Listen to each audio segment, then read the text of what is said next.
Tiếp đâu tiếp.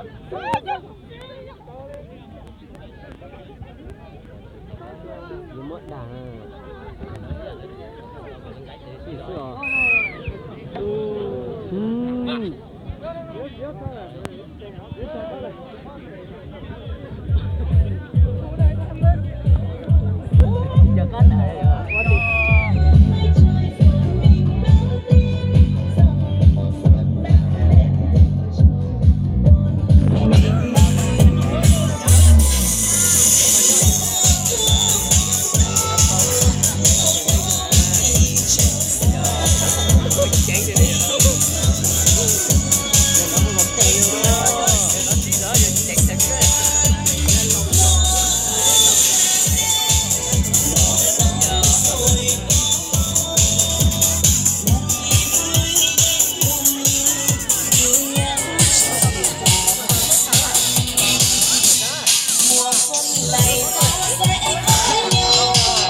Theo xanh ơi, giờ có luyện bên à? Giờ nhập bên này, có luyện bên họ. Giờ nó nhập bên là còn giờ về bên này. Alo.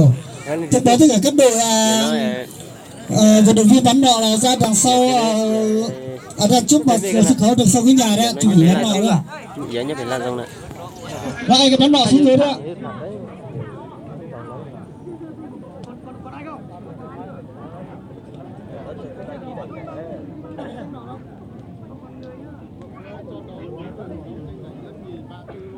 Giờ cũng một giọt tiểu như thế này, giờ tôi đua nè, một giọt tiểu biết mình thấy chừng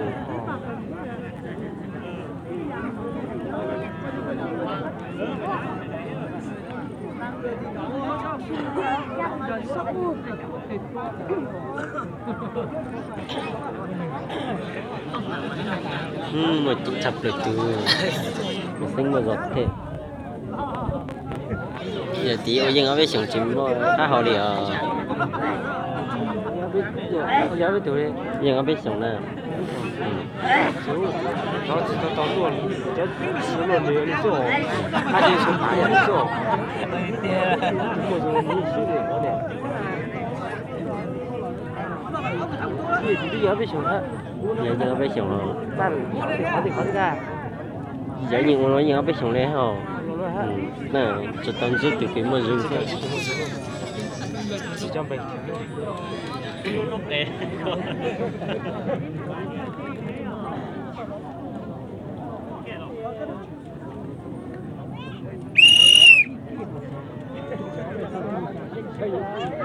Giờ tao giờ suy sửa bá, giờ tao suy sửa.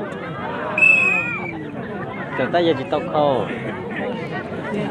Ta tới là chỉ nhìn chụp luôn này. Hả? Chỉ chụp luôn.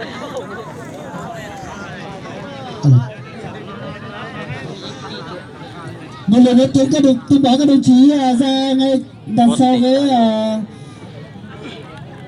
sau khi bạt về phục hồi các khán giả về để chuẩn bị bắn nỏ luôn đấy ạ. Và các đồng chí anh bắn nỏ thì khẩn trương xuống dưới đấy ạ. Các đồng chí xuống dưới hết rồi chủ bắn nỏ đấy ạ.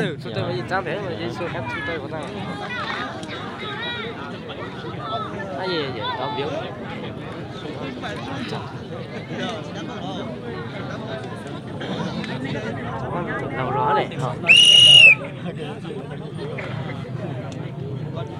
Lá rộp. Ô. Giờ dân suy sửa. Em theo anh về cùng đi trong thức quê hương, xem quê ta nằm mộng mơ trong nắng trong sương. Về đây để thấy quê hương mình đang rộng lớn, thanh thang dọc hàng một cõi mênh mang cùng trên mọi ngàn. Xin cho con tàu cùng chung nhau kiếp sanh ca, sinh ra trong đời làm cơn đôi khách tiên xa.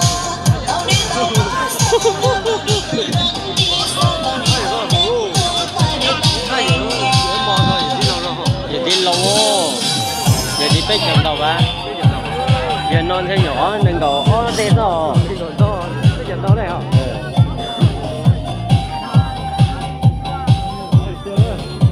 Thế giờ lia xuống kia bà. Nó mua giỏ nữa. Đúng chỉ thôi hổ. Mua giỏ nữa, trò đây cho nó. Dù hết rồi hổ.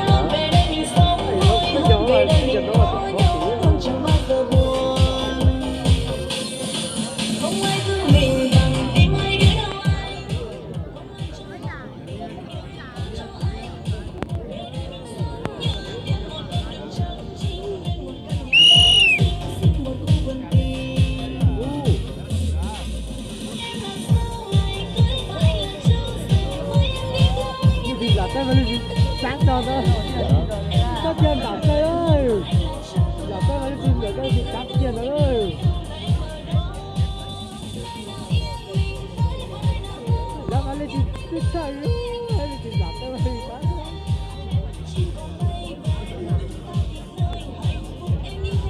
phát trên đạp cây kia, được không?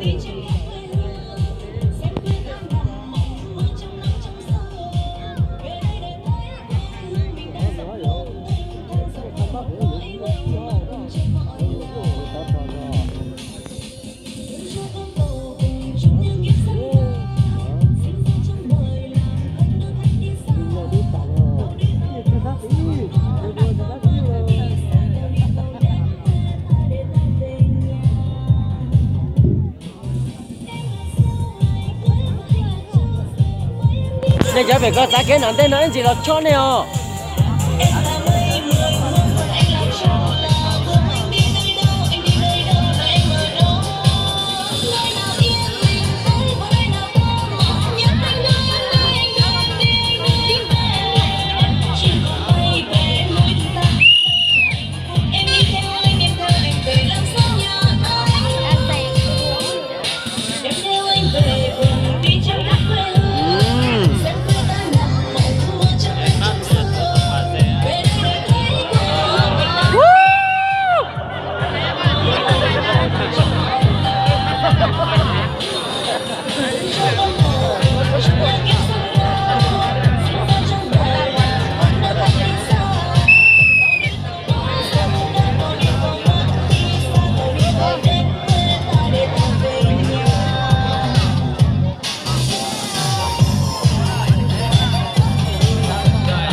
Giờ mua giỏ thế kia.